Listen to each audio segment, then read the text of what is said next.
السلام علیکم ورحمت الله وبرکاتہ. د ملګری په دې کلیپ کې دوه سوال کړ دي. یو سوال دا دی چې یو سړی سره د 50,000 روپو سونه ده، مطلب تولې نه کم ده، د هغې مالیت 50,000 روپۍ دی، او بل د سره 10,000 روپۍ. آیا په ده باندې به قرباني واجب وي او که نه؟ دویم سوال دی دا کړی دی چې زنانه سره د مهر پیسې دي او د هغې نه علاوه هغې سره بل څه نشته دی، نو په دې زنانه باندې به قرباني واجب وي او که نه؟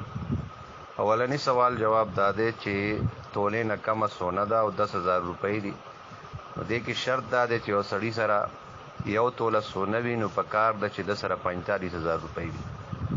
که نیمه توله سونه ده نو کم از کم د سره 50,000 روپۍ په کار دي.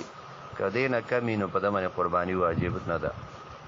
دویم سوال جواب دا دی که چېرې زنانه دا مهر چې ورته میلاو شوی دی که دا د 55,000 روپۍ موجوده وخت کې پاکستاني 55,000 روپۍ یا د دې مقدار باندې دی یا دې نه زیات دی، نو بیا خو پې قرباني واجب ده، او که دې نه کم وي نو بیا پې قرباني نه ده واجب. وعلیکم السلام ورحمت الله وبرکاتہ. دې ملګري پوښتنه کړې ده چې د کور والا سره یو نیمه یا څه کم 2 تولې کالی دی او نقد ورسره نشته دی او خپله وایي زما سره روزګار نشته دی، نو آیا په قرباني په موږ واجب ده او که نه؟ نو ملګري ته سونې سره کم از کم یو نصاب به پوره کول غواړي، چې مثلا یو توله یا یو نیمه توله سونه ده، نو بیا ورسره د چاندۍ به 42 تولې یا 45 تولې. که یو توله سونه وي نو 45 تولې د چاندي د هغې برابر یا قیمت یا د هغې په مقدار باندې زاید سامان د ضرورت نه، چې د هغې قیمت 45,000 روپۍ ته رسیږي. ضرورت نه زیات شیونه، ضرورت نه زیات لوښي دي، ضرورت نه زیاتې جامې دي، ضرورت نه زیات فرنیچر دی، ضرورت نه زیات شیونه دي، او د هغې قیمت 45,000 روپو ته رسېدلو، نو بیا خو به د په کور والا قرباني واجب وي. که چېرې دغې ته نه رسېده نو بیا پې قرباني واجب نه ده.